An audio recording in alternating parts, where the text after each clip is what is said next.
આવતીકાલે વડાપ્રધાન મોદી ફરી ગુજરાતમાં અમદાવાદના રાણીપની નિશાન સ્કૂલમાં મતદાન કરશે।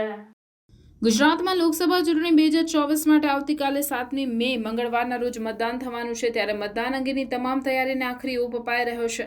વડાપ્રધાન નરેન્દ્ર મોદી પણ મંગળવારે ગુજરાતમાં મતદાન કરવા આવી રહ્યા છે। આ સાથે ગૃહમંત્રી અમિત શાહ અને પૂર્વ મુખ્યમંત્રી આનંદીબેન પટેલ પણ ગુજરાત આવી પહોંચશે। વડાપ્રધાન મોદી મંગળવારે રાણીપની નિશાન સ્કૂલમાં મતદાન કરશે, જેથી સુરક્ષા ભાગરૂપે ત્યાં એસપીજી અને રાણીપ પોલીસ દ્વારા અધિકારીઓએ શાળામાં ચેકિંગ અને નિરીક્ષણ કર્યું હતું। આ ઉપરાંત રાણીપના મતદાન બૂથ પર બેરિકેડ્સ લગાવી દેવામાં આવ્યા છે, તેમજ ચુસ્ત પોલીસ બંદોબસ્ત પણ ગોઠવી દેવાયો છે।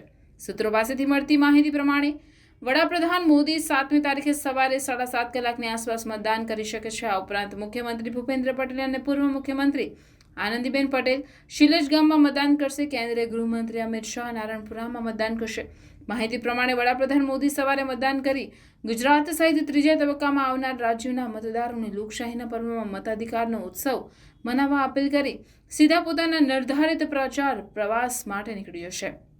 વડાપ્રધાન મોદીની જેમ કેન્દ્રીય ગૃહમંત્રી અમિત શાહ પણ સવારે 10 વાગે નારણપુરા અંકુરમાં આવેલી મ્યુનિસિપલ કચેરીએ મતદાન કરશે।